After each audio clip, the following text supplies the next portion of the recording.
What is up, everybody? We're already 16 people in here, so cannot wait. Tomorrow is the day that we have all been waiting for. Draft is finally approaching us. I'm Steven, for those who don't know. Joining me today are Alex and Hornet 10, man. What? Explain yourself, please. I'm working to get JC Horn selected to the Cowboys. So Okay. that needs to happen, and then Patrick Surtain can fall to the Chargers or Eagles. It works out. There we go. Lots of draft rumors that we will get to today. Tyler, how are you doing today, man?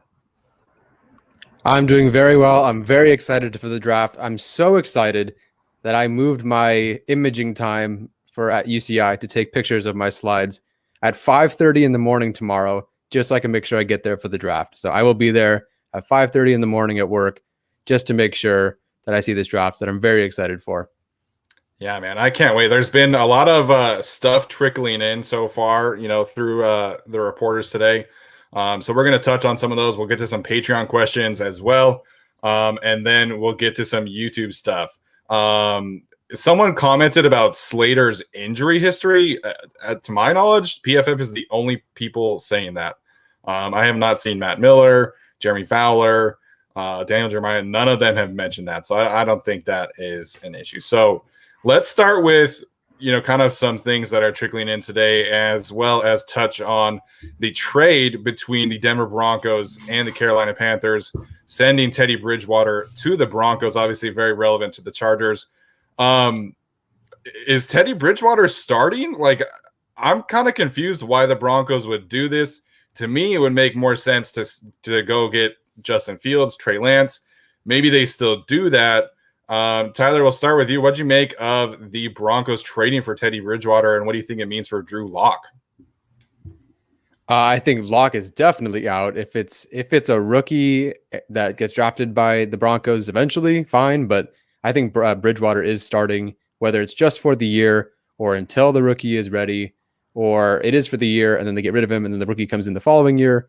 I do think Bridgewater starts week 1. And then someone will puncture his lungs, and then it'll all work out for the rookie that comes in behind him, and he'll go on to win Offensive Rookie of the Year. Man, Alex, what do you make of Teddy Bridgewater to Denver? I don't know what to make of it yet. I think that they probably want to set up some kind of competition scenario for Locke. I think they're probably out on a quarterback at this point, and the rumor is that they want to trade back. So I don't think they're going to go up and get a Lance or a Fields like people thought. Their GM, George Payton, is like a first-year GM, so it's kind of a common thing around the league that sometimes first-year GMs punt on the quarterback. So that could be it. But I don't know. I think they'll set up some kind of quarterback competition. I wouldn't give Teddy Bridgewater the job just yet. I mean, we did just see Teddy Bridgewater lose his job to Sam Darnold. So, he wasn't great last year. I think they'll set up some quarterback competition. They'll be mired in mediocrity at the position, and then they'll see what they do in 2022. Yeah, that's the thing with me. Like, as much as I hate looking at other rosters in this division and thinking that they have superior rosters, the Broncos roster is outstanding. They'll get Cortland Sutton back this year. They'll get Von Miller back this year. If everyone's healthy over there, I think they have, a top 10 defense, and they've got a great supporting cast around whoever is their quarterback. So to me, like, I'm looking at the Broncos and saying like they should be the ones to trade up with Atlanta, go get a quarterback, whether that's Trey Lance or Justin Fields.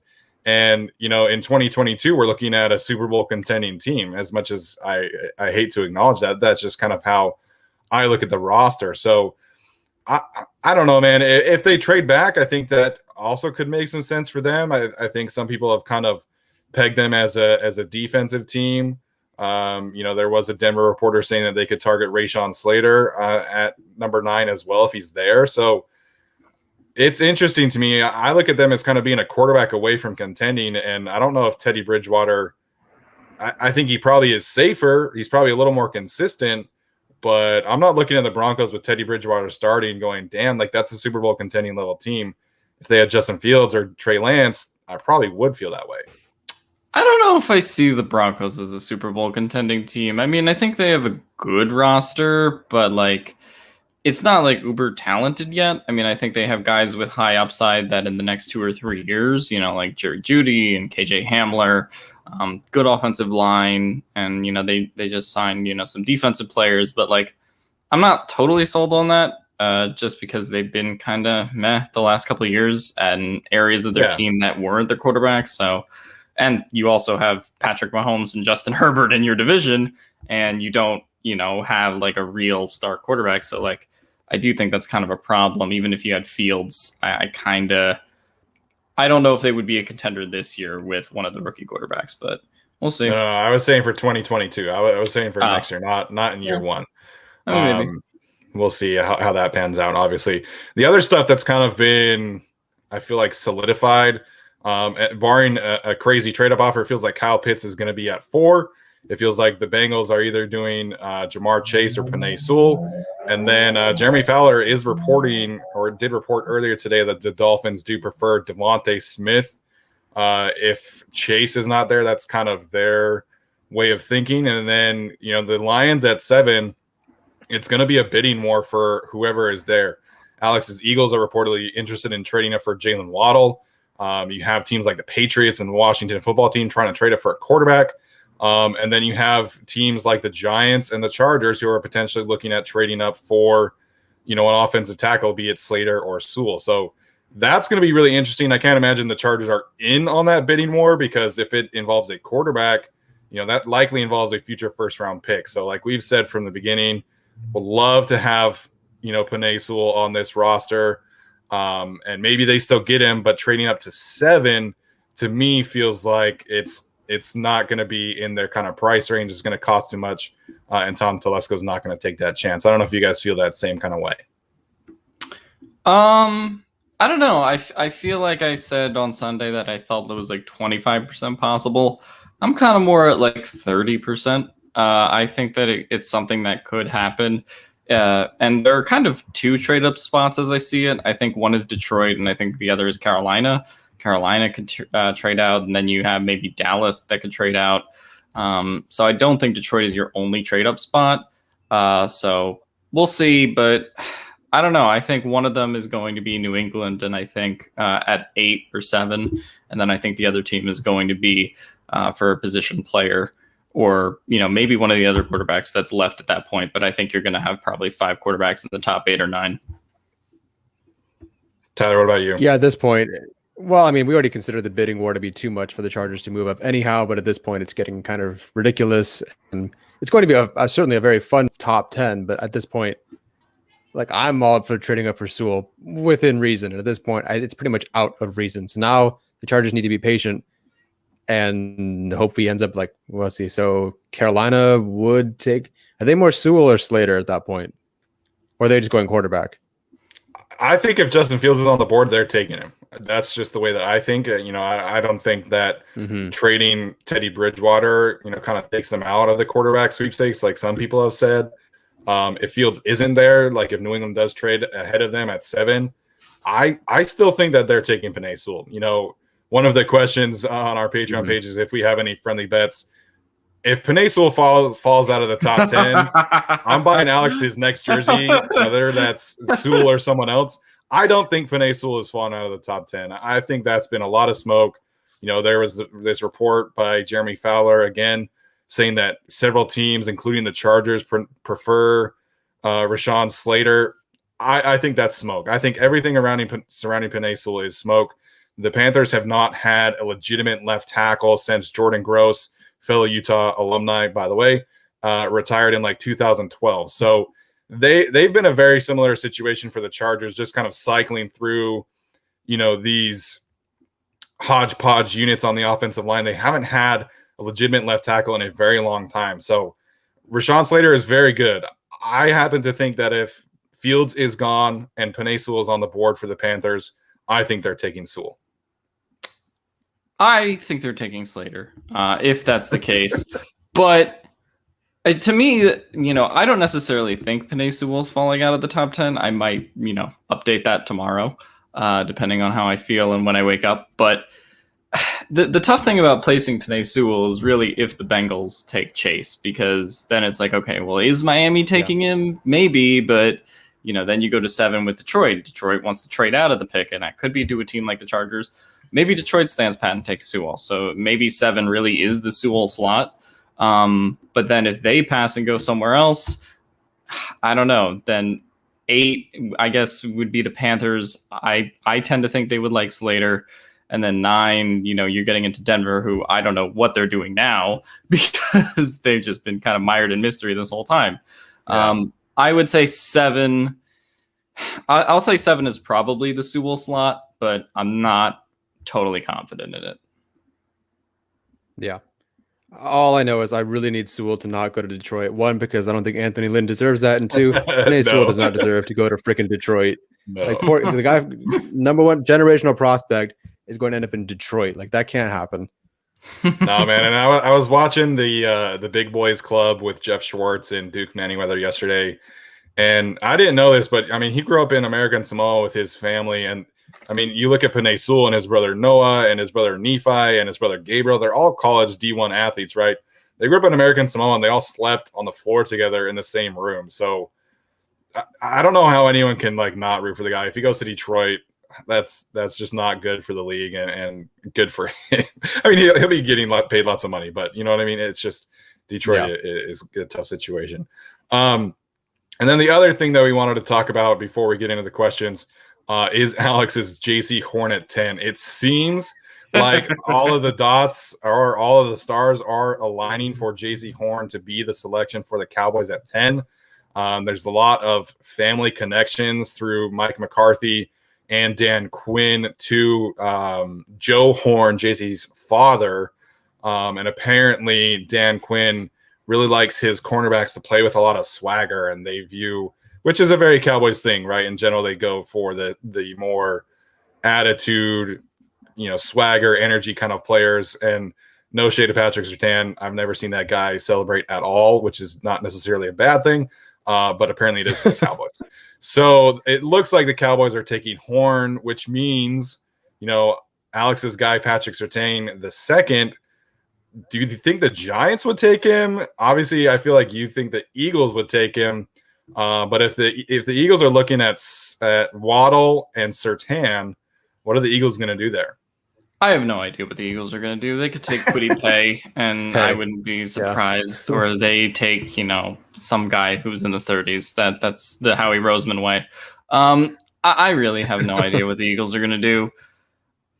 The Giants, that's a bit tougher to figure out because if it's like, okay, maybe if Slater is on the board for them, they go for that. Apparently, they really like Devonta Smith. So, that depends on the Dolphins' decision between Smith and Waddle, maybe.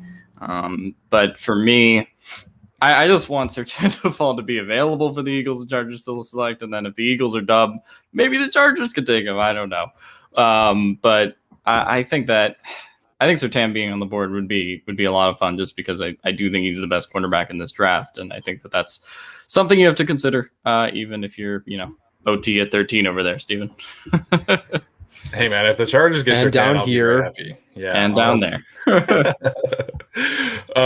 I'll be very happy if they take Patrick Surtain. Honestly, I will. And I think he's, an elite talent at an elite position or at a premium position.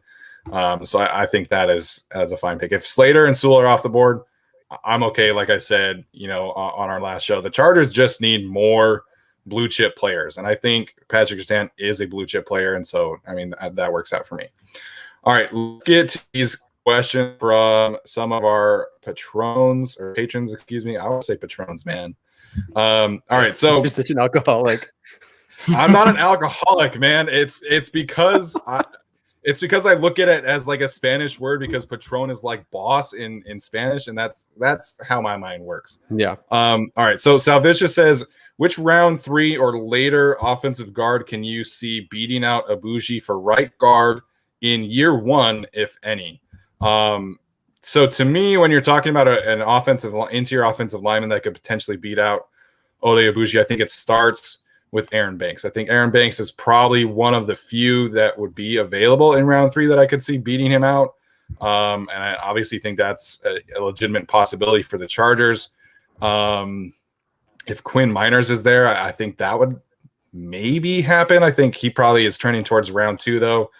But Aaron Banks, I feel like is probably the only one that would have like a legitimate chance of starting over Ibushi. I think otherwise Ibushi is probably the starter. Yeah, Yeah, I think I think it's Banks, and that's kind of it. I mean, you could get guys that maybe slide into the third round, but other than that, it's like Hainsey, Quinn Miners, and it's kind of downhill from there.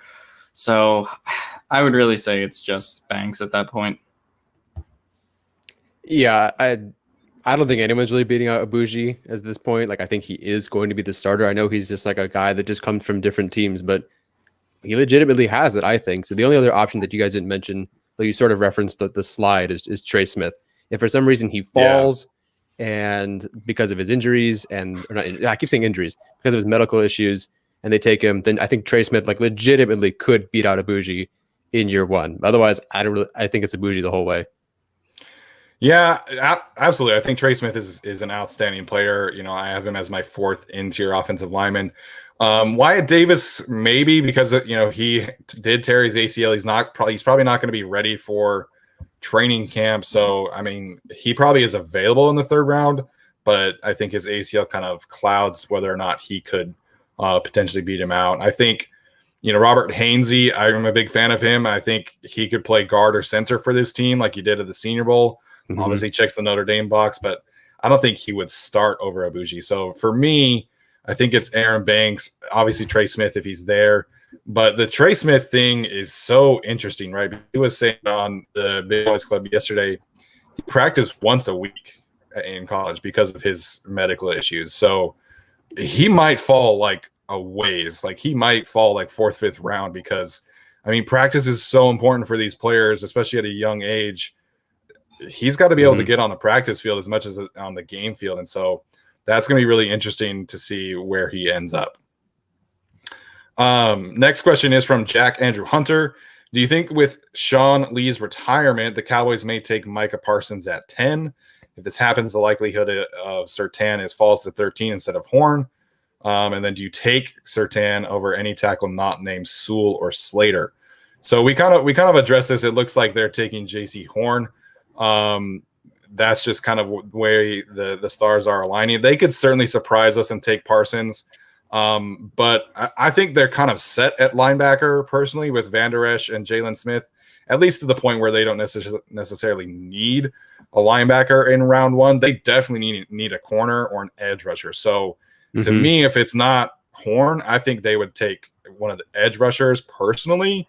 And then the second part of this question, yes, I would take Surtain over Darrisaw or Elijah Vera Tucker or Tevin Jenkins. I think that kind of is where that's trending as well. I kind of think that the Cowboys, if they don't go cornerback, it would probably be maybe some kind of offensive lineman if Slater is there. I wouldn't be surprised if that was the pick. But yeah, I don't know. I think it's going to be one of the cornerbacks, Surtain or Slater, or Surtain or Horn. And it seems to be trending in the direction of Horn. And, Peter Schrager put out a couple weeks ago that, he thought it was going to be Horn as the top 10 pick over Surtain. And that seems to be coming to fruition. I guess we'll see tomorrow. But yeah, I don't think there's really any connection between Sean Lee and taking a linebacker because Sean Lee has been injured for years. And according to Jerry Jones, his retirement was not mutual. I mean, I don't think he was going to be on the team anyway. Based on his injury history and all that. So I don't think that would affect what they're going to do at 13. I mean, so 10. Is the question, would the Cowboys take Surtain over any tackle not named Sewell Slater or the Chargers? The Chargers. You would take Surtain over Darrisaw? Steven? Probably, man. I've been very conflicted this week. Changed. I've been very conflicted this week because I would take Darrisaw at 13 and I would be happy with it. But I think if you're looking at the ceiling of Patrick Surtain, I think his ceiling is higher than what you have at Christian Darrisaw at left tackle. I don't know, man. The draft just needs to get here. I'm like burnt out from all this college film. It's messing with my brain. I can't get. I don't know, man. It's tough. Like I know that Alex loved Patrick Surtain and he's just been so persistent with his Patrick Surtain hype train that it's like messing with my brain. It's crazy true. that I is true. have to go on a Patrick Surtain hype train, first of all, because everyone else says he's the best corner. Well, not everyone. JC Horn has a lot of fans too, man. Well, I mean, in the national media, but still, I don't know. I think so.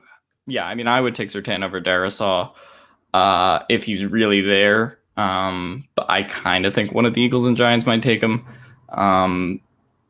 Darrisaw, I think, is the pick if nobody is from that, top tiers on the board, not including Smith and Waddle, because I don't think they should take receiver. But yeah. All right, we'll get to the next question from Anthony Hopper. He says at pick 97, if the Bolts are going to go with an edge rusher, Ellerson Smith and Janarius Robinson are available, who would you choose and why? And then he says, also, if a wide receiver was to be chosen in round 2, I hope not, just feels like a strong possibilities. Who would you want at 47 and why? So, Tyler, we'll start with you. I know you're kind of in the wide receiver mode right now, or that's not the right way to say that. You've kind of studied a little bit more of the receiver class than the edge class. So if the Chargers are taking a wide receiver at 47, who would your pick be? I mean, I'm praying for Elijah Moore. That I don't think it's going to happen. So I think realistically, and if they had to take one, I'm going with De'Ami Brown. I think he does everything the Chargers would need. And oh no, they don't have Phil McGowan as their wide receivers coach anymore. But anyway, receivers need to block. He can block. He runs well. He runs routes well. He's fast. I think he does pretty much everything the Chargers would need, and can play out like not primarily like a slot guy either. So I'd go with him. Moore is my favorite. Realistically, Brown. Other option is Terrace Marshall, who I just started watching, but I don't know enough about him yet. But I do think there's something there. I just don't know quite yet because I haven't watched enough. Tough to say. Wide receiver in the second round. I guess Dwayne Eskridge is kind of interesting. Terrace Marshall, I think, is going to go at the top of the first round or the top of the second round. So, and I don't think the Chargers would really trade up for him. The guy who, it's really interesting from there because I could definitely see De'Ami Brown being the next guy. But like there's such variation from there. Maybe like a Tylan Wallace kind of guy. It's like, I know Tutu Atwell weighs 149 pounds, but like it wouldn't surprise me if some team takes a chance on his speed and like his athleticism. But yeah, so like there's a bunch of guys that after those first 6, which is, really Chase, Waddle, Smith, Tony, Moore, and Bateman. Like after those first 6, I think it could go a lot of ways. I guess if I had to take one, I guess I would probably take Rondale Moore if he's there. Gross. Yeah. Well, the question is if I have to take a wide receiver at 47. Like if I had a gun to my head, sure, I would take Rondale Moore, I guess. And then I'd shoot you with that gun. I think wide receiver at 47, my personal dream would be, Elijah Moore and then De'Ami Brown in that order. Apparently Terrace Marshall has a knee issue that's kind of pushing him down people's boards. Similar to Azeez Ojulari, no one really knows what that is. So I don't know if I don't know exactly how it's going to pan out. But I think after that, I think Kadarius Toney would be my third choice. And I think he has the kind of size and physicality that he could play outside, develop into that outside receiver. And then he's insane after the catch. I think he's the best athlete after the catch, after contact in this class. I think Rondale Moore, I've always felt like that Rondale Moore needs to switch to running back. And I know size is not like everything, but I'll believe that a 5'7" receiver can really be an elite receiver when it happens. I think he needs to switch to running back. That's just my personal opinion.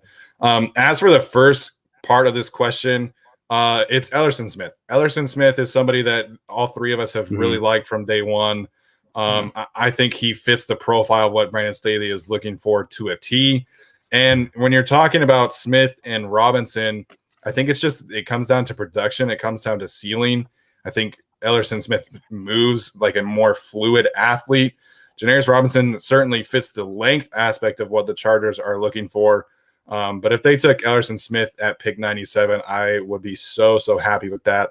Alex and I both had the Chargers taking an edge rusher in the second round Alex had Joe Tryon, and I had Peyton Turner in our most recent mock draft. So I think we're going to see a day 2 edge rusher. Just kind of depends when that is. But I think, gun to my head between Ellerson Smith and Janarius, I think it's Ellerson Smith, and it's not particularly close.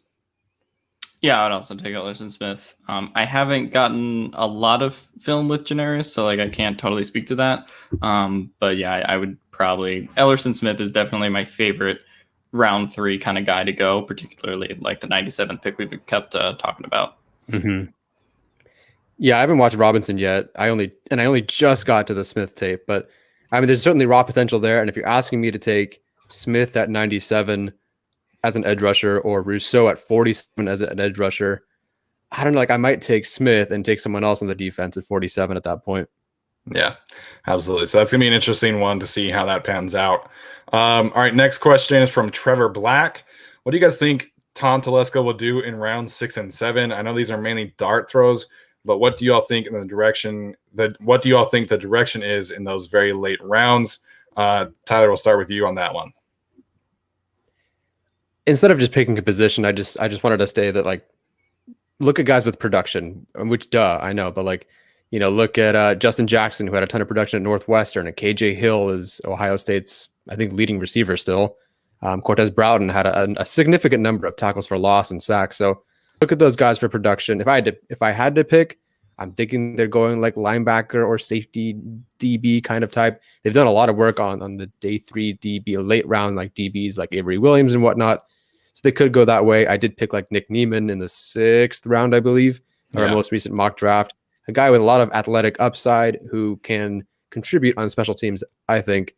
And then I would maybe look for a position that is going to be thin based on their current. I mean, obviously they're going to draft players at thin positions, but I think they're going to need this linebacker at some point, or I think they're going to need this interior defensive lineman at some point. So I think if I had to guess, something like that, look at those particular things. Yeah. I mean, I think it would have to be like a special teams kind of pick, just because that's kind of what Telesco looks for and has tended to look for in the 6th and 7th rounds. The thing that wouldn't shock me, and this is kind of an off the wall one, the Chargers have met with a weird amount of day 3 quarterbacks. And I don't know if they want to take some depth there, or they want to bring in a 4th for the competition between Stick and Daniel and whoever, but that kind of wouldn't shock me, or if they want to use someone as a gadget guy. But I don't know. I think that it would probably be special teams player, or maybe I took in our mock draft that we did recently, like a blocking tight end, someone like a Luke Farrell, I think would be cool. Oh yeah. But yeah, I think it's just going to be, I think it's going to be special teams players, maybe a kicker or a punter. Who knows? I mean, that certainly would be very unlike Tom Telesco. He hasn't. I don't think he's ever drafted a kicker, has he? Just a punter in the 6th. Kaiser, right? Kaiser. The guy who couldn't hold the ball. Oh man, that video of him kicking the field goal, or warming up to kick the field goal in Dallas, was tweeted out again yesterday, and he misses the net. Yeah, so that was the Thanksgiving game, right? Yeah, I think so.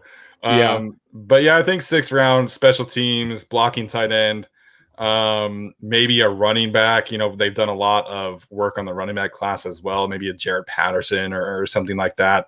But definitely got to be players who can contribute on special teams.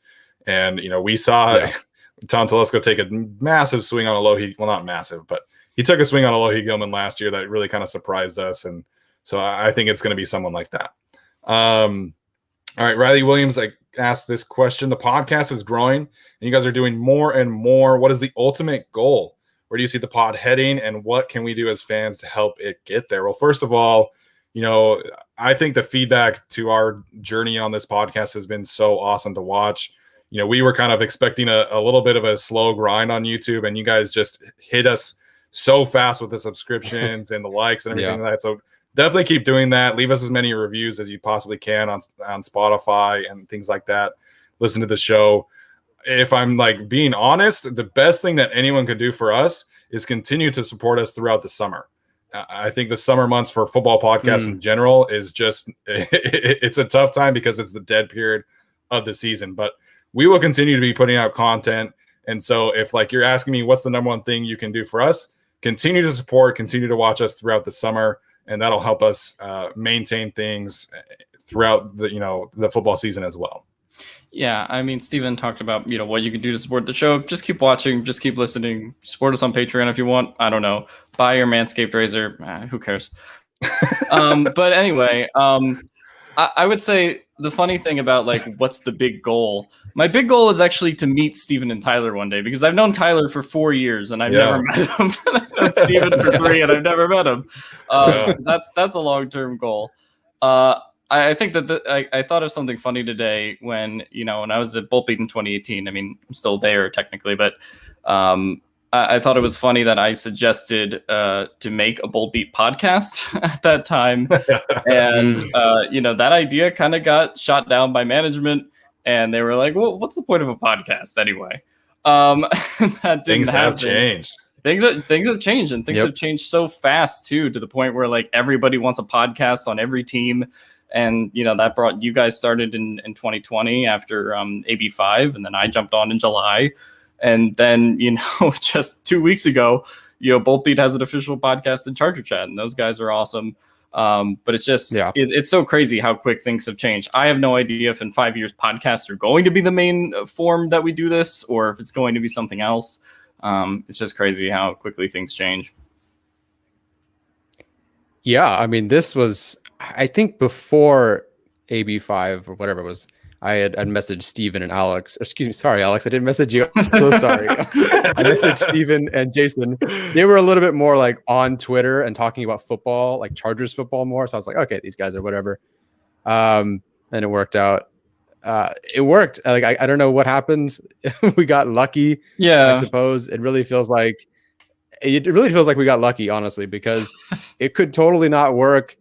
We could have like worked under the Brawl network. No offense to anyone who still works there, but that has clearly taken a massive dumpster dive, and everyone that we know that worked there is no longer working there. So I feel like we can kind of talk about like that. It could have been bad, and as it turns out, like this has been great for us.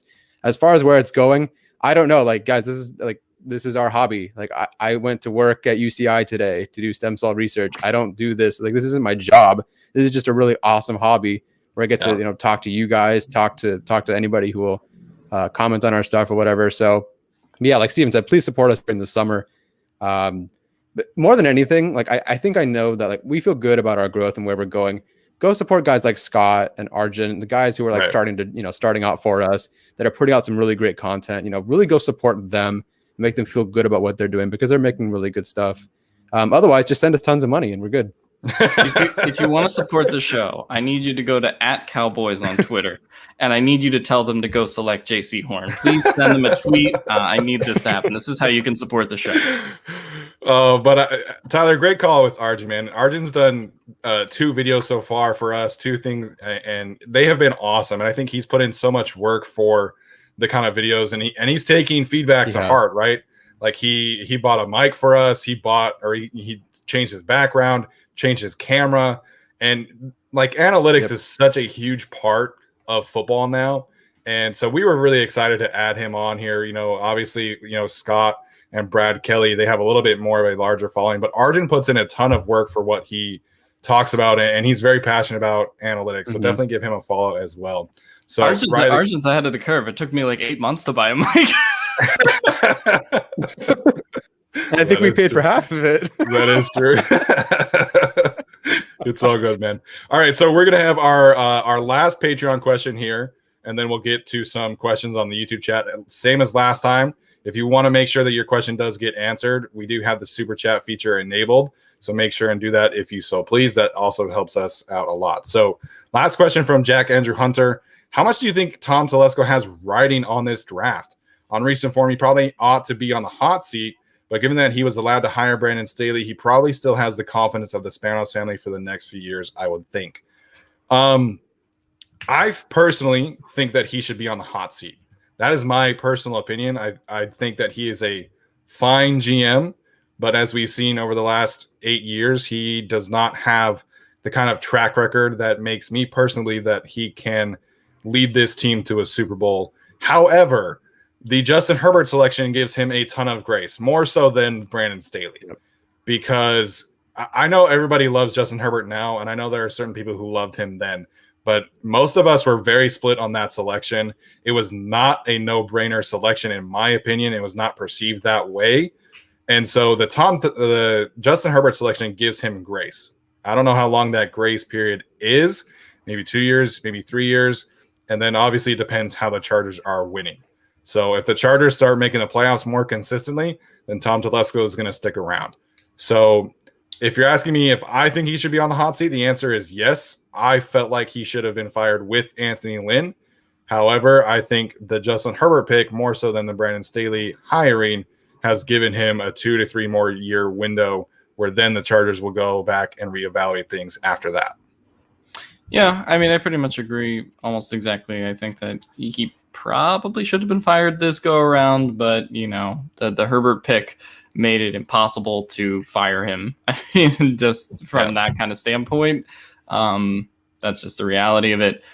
I don't think he's going to be on the hot seat anytime soon. I think he probably has another 2 or 3 years.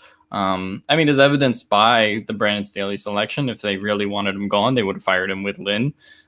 So that's probably what it is. Yeah, I agree. He should be he should have been on the hot seat. I would have been fine with them leaving or moving on from him after this past season. They didn't.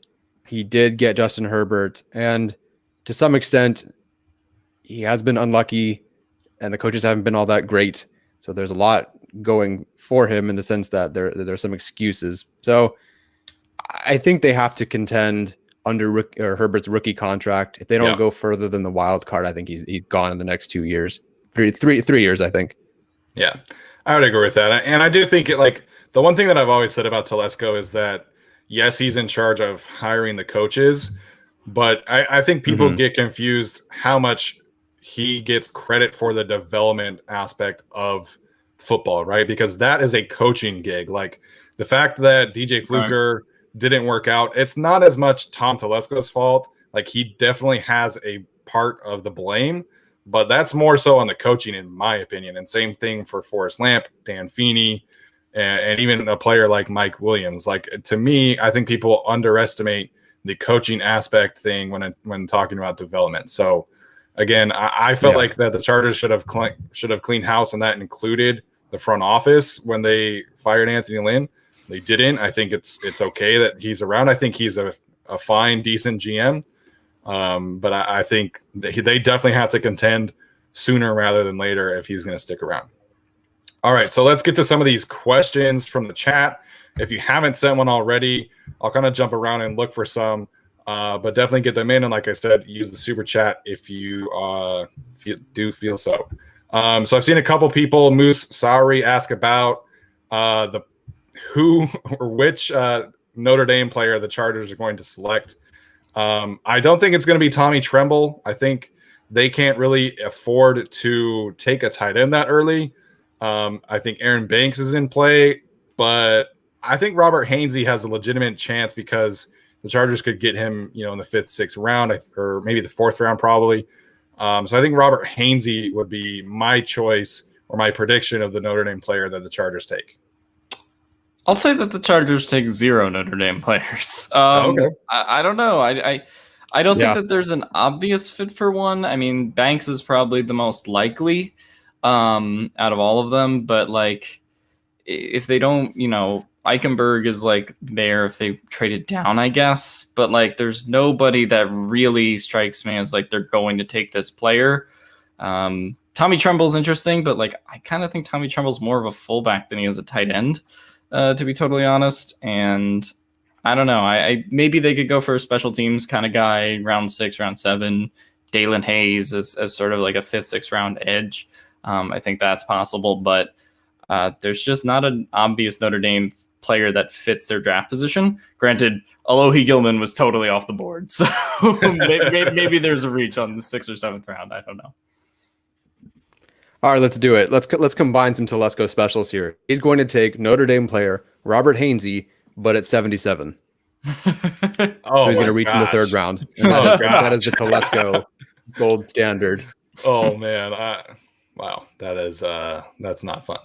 Okay, let me find another question. Ryan Skandura asked us if we're taking a break after the draft. No, we are going to continue to pump out content. Last year, I reached out to reporters of everybody or from the universities that the Chargers drafted. So, like, we were able to interview one of the beat writers from Oklahoma for Kenneth Murray and from Oregon as well for Justin Herbert. So I'd like to do that again, get some inside information on these players. I think that was very helpful for all of us. And so that's, again, one thing that you guys can do to help support the show is listening to this stuff right after the draft. So no, we're not taking a break after the draft. We will continue to pump out content. All right, we have Anthony Tran again with the super chat, man. Thank you so much for that. He calls him a $5 holla. He says, Sertan, Horn, Slater, Sewell, Elijah Vera Tucker are all gone. Does Tom Telesco gamble and pick Farley or play it safe and get Christian Darrisaw? So, Alex, you've been pretty passionately arguing against Caleb Farley the last couple days. Yeah. So I'll let you take this one first. Why should the Chargers pass on Caleb Farley? His back doesn't work. I think that's the primary thing. But if it comes down to Darrisaw, the Chargers, I don't think are going to reach for Farley in the first round. I think the earliest that they would take him is like a trade up in the second. And a lot of people are saying now that Farley's going to slide into the second round. I think he's going to take Darrisaw. I don't think Farley's going to go in the first round unless it's like a late pick, like the Saints or something. Potentially that could be them. But I don't know. I'm totally out on Caleb Farley. I don't care whether it's the second round, the third round. I have heard so many things about his back that just concern me. He's 23 and he has sciatica. He's had 2 back surgeries, a microdiscectomy, and his nerves aren't in the right place. Like, this just has disaster written all over it. Like, I know he has the upside and he's a 4.3 and all that. Like, he's great. But, like, if you can't play, what's your value? Like, I've kind of thought about this too, Farley slipping to the second round. And I'm just kind of thinking, like, okay, but would I rather have him or would I rather have a player who I'm confident that's going to play, like Asante Samuel Jr. or Ifeatu Melifonwu? Like, I would kind of rather have those guys, to be totally honest, in terms of the Chargers' injury struggles and, Farley's own injury struggles. I just think they need a quarterback who can play immediately, because right now Michael Davis is CB1, and I love Michael Davis, but he should be CB2. Like, that's just how this thing should be working. Chris Harris is a free agent after the season. So I just think you need a guy who's like going to play right now. You don't need a guy that is going to reportedly take a red shirt year. Like, that just doesn't add up to me. If it came down to Darrisaw or Farley, like, I'm taking Darrisaw 200 out of 200 times. Like, to me, it's not a debate. Tyler, your thoughts? Well, I would take Darrisaw 300 out of 300 times. And yeah, so it'll be Darrisaw. No, like, I think a team like the Bills or like the Chiefs, like, that are ready to contend now, they can take that chance, because the Bucs, the Bucs too, obviously, because they have somehow managed to get all of their starters back from the Super Bowl team, because the cap is a myth. But I think a contending level team can take a chance on him, right? Because they have the ability, like, they have the flexibility. The Bills have Tre'Davious White. They don't need Caleb Farley to play right away. They don't need him to be the cornerback 1 right away or even next year. So a team like that makes a lot of sense for him. A team like the Chargers, who need, they have to get at least 3 immediate starters in the first 3-4 rounds. And, a lot of people have pegged Caleb Farley as getting like a redshirt year this season.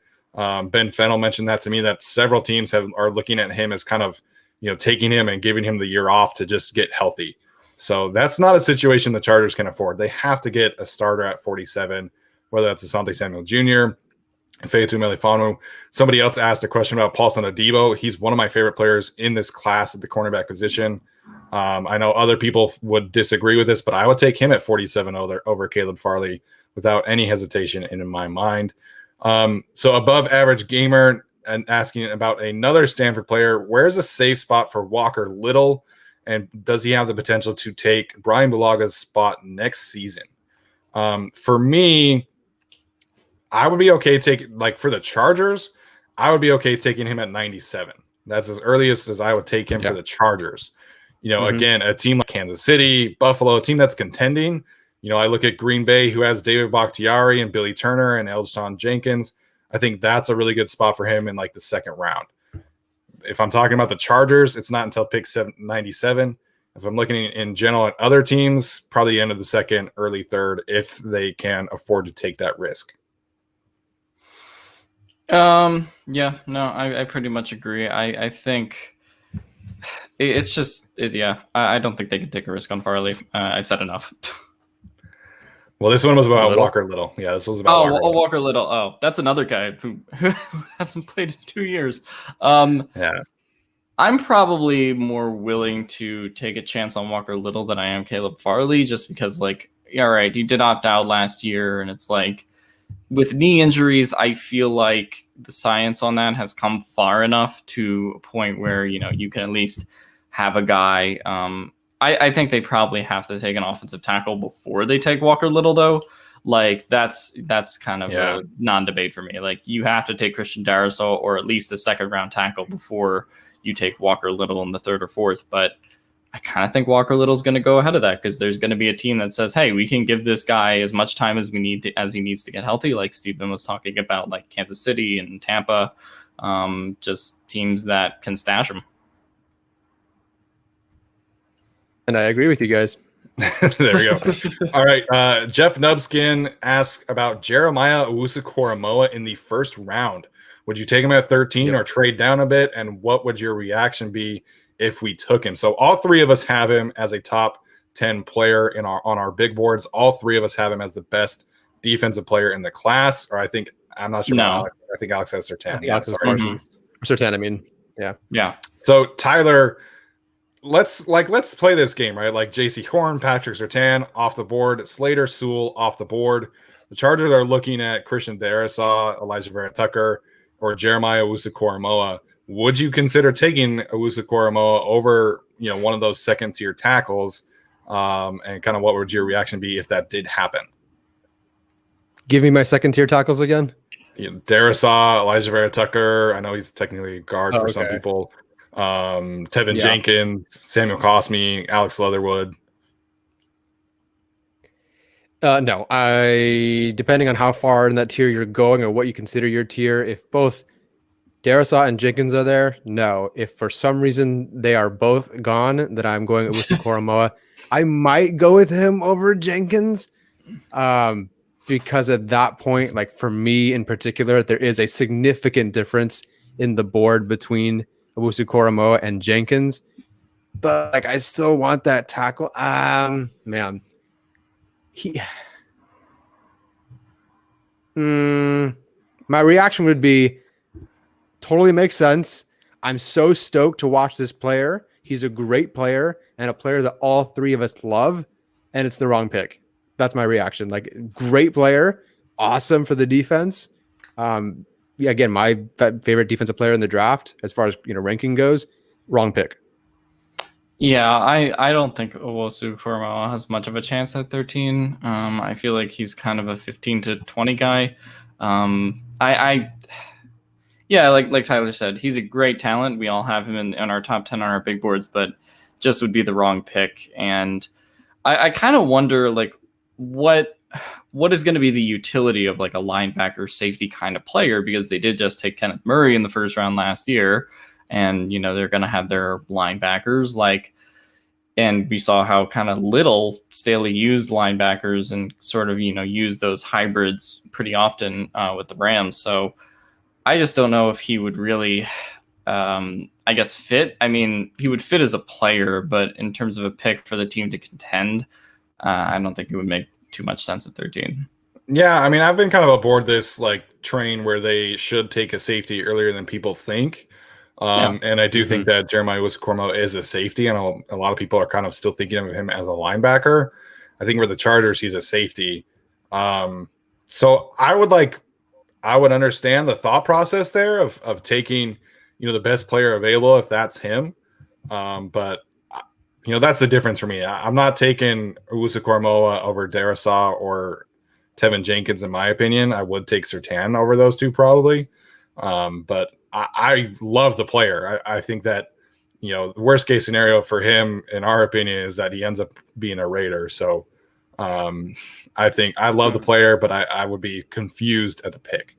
Mr. Kicks, Daniel Jeremiah just released his last mock and had the Chargers picking Jalen Waddle at 13. I think everyone knows our feelings on the Chargers taking a wide receiver in the first round. Yeah, I don't know.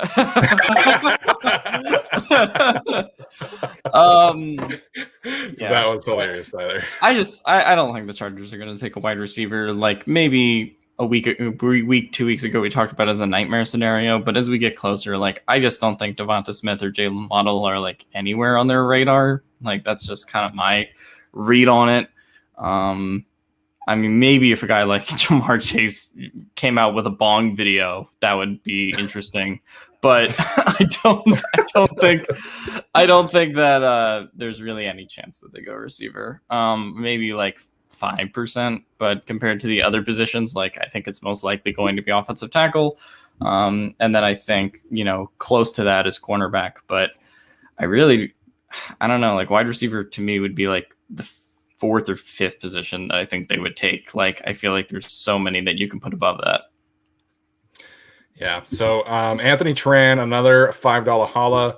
He says, DJ Khaled Tyler, is the rumor that they go defense in the first 2 rounds still strong, or has it changed? Cornerback in the first, edge in the second, ? So we did hear this like a month ago that this was a possibility. Matt Miller has kind of, fanned those flames by saying the Chargers do really like Trey Pipkins. I could understand the thought process of, like you take a Surtain and then you play the board right. And then, Radunes is gone. Liam Eichenberg is gone. Alex Leatherwood is gone. Samuel Cosmi is gone. And so you're looking at like a Brady Christensen, Jackson Carman room, or you're looking at, a safety, a top tier safety, or a top tier edge rusher, Peyton Turner and Joe Tryon. Like I could understand that. And I do think it is a possibility. Just kind of depends how the board plays out. But I would be pretty surprised if the Chargers don't take an offensive tackle in the first 2 rounds. I think everybody knows how big of a need it is. And I think, Brandon Staley certainly knows how big that need is, whether Tom Telesco pulls the trigger or not. But I think it is a possibility for sure. I think it's a possibility. I think they're kind of going to shape the draft around whatever they do in the first round a little bit. So if you do go cornerback, then I think you might have to go offensive tackle, but maybe not. Maybe that's a spot where you do go 2 straight defensive players. If you do go offensive tackle, then you're probably following up with cornerback or safety pick, like we've been discussing on the show. So if I had to guess whether that's true or not, I would still guess that they go offensive tackle in the first as of now, but I don't feel terribly confident about either. Yeah. Okay. Even though we addressed this rumor, I still feel confident that they do go offensive tackle at 13. I would bet money on it. I won't bet money on it, but if I were to bet money on it, I would bet money on that. But like, it really depends on what happens in the second round. Like even if they go corner or edge or something at 13, like gun to my head, am I taking, Brady Christensen or Richie Grant? Like I'm probably taking Richie Grant at that point. Like I'm gonna hate myself for it. But someone else asked us in the comments about other left tackle options out there in free agency. Like go for that, I guess. Like for me, it'll depend on who's there in the second round. I don't know. Like I don't think if they pass on a tackle at 13, I really think it's going to depend on which tackle is there at 47. If they're not if it's like Walker Little, we talked about taking him at 97. If it's just Walker Little, Brady Christensen, and Carmen or whoever the hell's there, like you probably got to go with someone else like Peyton Turner. I don't know. I don't want to fuel this rumor, but I think it's legit possibility, guys. I don't know. Yeah, someone else asked about Kwity Paye. I'm praying that Alex's Eagles do us a favor and take Kwity Paye or the Giants. Fuck you. I think this edge rusher class, to me, I like the second tier players a little bit more in terms of the value. So I would understand the thought process of taking Kwity Paye, right? Like Uchenna Nwosu was one of the most efficient pass rushers in the league last year. Yeah. But he's struggled with injuries quite a bit as well. The old Chargers coaching staff didn't view him as somebody that could be a true starting edge rusher. It seems like the new staff does feel like that. Like they do think that Uchenna Nwosu can be that kind of player. But to me, that's more about Kyler Fackrell. Like I'm not trusting Kyler Fackrell as the third edge rusher. I don't think they are either. Every chance they get, they talk about him on special teams. And traditionally, teams don't use their third edge rusher as a core special teams player. So to me, Fackrell is more like in the Isaac Rochelle mold as the fourth edge rusher. So I think if they take Kwity Paye, like I would understand it. But similar to Jeremiah Owusu-Koramoah, I think that's the wrong pick. I think to me, it makes more sense to play the edge rusher game in the second round, get a Joe Tryon, Peyton Turner, Joseph Osai kind of player. Yeah, I totally agree. Go ahead, Tyler. Well, that's the thing. Like this second round is so rich with defensive players. There are so many good, rich, defensive players in the second that also could be pushed to the third. Like get your tackle now at 13 and reap the rewards of a great defensive staff and a great draft position and go get some of these great talents in the second round on defense. I just want to say, because someone was asking about free agent left tackles, I want to read the names on the free agent market so you guys understand how terrible they are. 5. Russell Okung played 7 games last year, and he's washed. Eric Fisher tore his Achilles.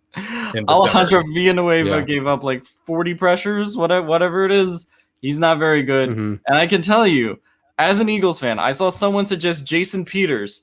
Jason Peters is fucking 40. He's also washed. Like, I don't know. Like, there's really like no good options. I saw Dennis Kelly met with did he get signed? I mean, him and Villanueva have been meeting with the Ravens, but they haven't signed anyone yet.